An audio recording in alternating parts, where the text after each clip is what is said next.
اعوذ باللہ من الشیطان الرجیم بسم اللہ الرحمن الرحیم۔ 8 شعبان جمعہ کا وظیفہ۔ السلام علیکم میرے پیارے دوستو، آپ سب کو دل کی گہرائیوں سے خوش آمدید۔ آج کی ویڈیو خاص ہے کیونکہ ہم بات کرنے والے ہیں 8 شعبان کے مبارک جمعہ کے بارے میں۔ یہ دن کیوں خاص ہے، اس دن کیسے جانے والے اعمال کی کیا فضیلت ہے، اور سب سے بڑھ کر آج میں آپ کو 3 ایسے قرآنی اسماء مبارکہ کا خاص وظیفہ بتانے والا ہوں جو آپ کی زندگی بدل سکتا ہے۔ اگر آپ اپنے رزق میں برکت، مال میں اضافہ اور بے برکتی و تنگ دستی سے نجات چاہتے ہیں تو یہ ویڈیو آخر تک ضرور دیکھیں۔ 8 شعبان کے جمعہ کی فضیلت۔ دوستو، جمعہ کا دن اللہ کے نزدیک سب سے افضل دن ہے۔ اس دن دعا قبول ہوتی ہے، عبادتوں کا ثواب بڑھ جاتا ہے اور رحمتوں کے دروازے کھل جاتے ہیں۔ لیکن جب جمعہ 8 شعبان کے مبارک مہینے میں آتا ہے تو اس کی اہمیت اور بھی بڑھ جاتی ہے۔ حضرت محمد صلی اللہ علیہ وآلہ وسلم نے فرمایا، شعبان میرا مہینہ ہے اور رمضان اللہ کا مہینہ ہے۔ یہ مہینہ برکتوں سے بھرا ہوا ہے اور اس مہینے میں کیے جانے والے نیک اعمال کا بدلہ کئی گنا زیادہ ملتا ہے۔ اگر آپ چاہتے ہیں کہ آپ کا رزق وسیع ہو جائے، دولت آپ کے قدم چومے اور اللہ کی برکتیں آپ پر نازل ہوں تو آج کا یہ خاص وظیفہ ضرور کریں۔ آج کے 3 خاص قرآنی الفاظ۔ آج میں آپ کو 3 طاقتور قرآنی الفاظ کا ایک ایسا زبردست وظیفہ بتاؤں گا جسے اگر آپ نے ایمان کے ساتھ کیا تو انشاءاللہ آپ کے رزق کے دروازے کھل جائیں گے۔ نمبر 1، یا رزاق۔ یہ اللہ تعالیٰ کا ایک مبارک نام ہے جس کا مطلب ہے رزق دینے والا۔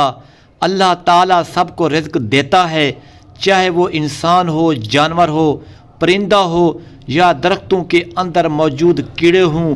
جو شخص یا رزاق کا ورد کرتا ہے، اللہ اس کے رزق میں ایسی برکت ڈالتا ہے کہ کبھی فاقہ نہیں آتا۔ نمبر 2، یا واسع۔ یہ نام ہمیں بتاتا ہے کہ اللہ تعالیٰ کسی کے رزق کو چاہے تو بڑھا دیتا ہے اور کسی کے لیے تنگ کر دیتا ہے۔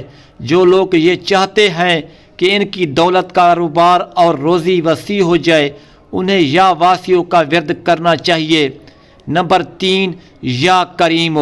اللہ تعالیٰ سب سے زیادہ سخی ہے اور وہ اپنے بندوں کو نوازنے والا ہے۔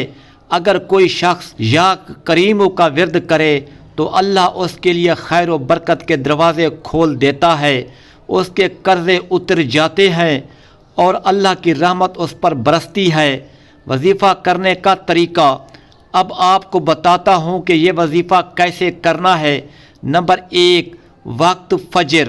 وقت فجر کے بعد یا مغرب کے بعد تنہائی میں بیٹھ کر یہ وظیفہ کریں۔ نمبر 2، وضو پاک صاف حالت میں رہیں تاکہ وظیفے کی روحانی طاقت زیادہ ہو۔ نمبر 3، درود شریف سب سے پہلے 3 مرتبہ درود ابراہیمی پڑھیں۔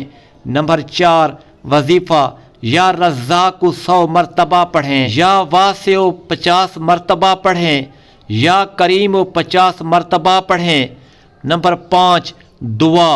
آخر میں اپنے رزق، مال، برکت اور کامیابی کے لیے اللہ سے دعا کریں۔ وظیفے کے فوائد۔ دوستو، اگر آپ اس وظیفے کو روزانہ کریں تو انشاءاللہ آپ کو درج ذیل فوائد حاصل ہوں گے۔ نمبر 1، مالی مشکلات ختم ہو جائیں گی۔ نمبر 2، کاروبار میں برکت ہوگی۔ نمبر 3، قرضے آسانی سے اتر جائیں گے۔ نمبر 4، نوکری کی پریشانیاں ختم ہوں گی۔ نمبر 5، گھر میں خوشحالی اور سکون آئے گا۔ یہ وظیفہ صرف آپ کے مال میں اضافہ نہیں کرے گا بلکہ آپ کی زندگی میں برکت، سکون اور کامیابی بھی لائے گا۔ حقیقی زندگی کی مثال۔ کئی لوگوں نے اس وظیفے کو کیا اور اپنی زندگی میں حیرت انگیز تبدیلیاں دیکھیں۔ ایک بھائی نے یہ وظیفہ 21 دن تک کیا اور ان کا کاروبار غیر متوقع طور پر ترقی کرنے لگا۔ ایک بہن جو قرضوں میں دبی ہوئی تھی، اس نے یہ عمل کیا اور چند ہفتوں میں ایسے ذرائع سے مدد ملی جو اس نے کبھی سوچے بھی نہیں تھے۔ اختتام دوستو، اگر آپ بھی چاہتے ہیں کہ آپ کی زندگی میں دولت، خوشحالی اور برکت آئے تو اس وظیفے کو ضرور آزمائیں۔ یہ ایک آزمایا ہوا عمل ہے اور اللہ کے کلام میں کبھی شک کی گنجائش نہیں۔ یہ ویڈیو آپ کو کیسی لگی کامنٹس میں اپنی رائے ضرور دیں، اور اگر آپ نے یہ وظیفہ کیا اور اس سے فائدہ ہوا تو ہمیں ضرور بتائیں تاکہ اور لوگوں کو بھی حوصلہ ملے۔ ویڈیو کو لائک کریں، چینل کو سبسکرائب کریں اور اپنے دوستوں کے ساتھ شیئر کریں تاکہ سب اس مبارک وظیفے سے فائدہ اٹھا سکیں۔ اللہ ہم سب کے رزق میں برکت دے، آمین۔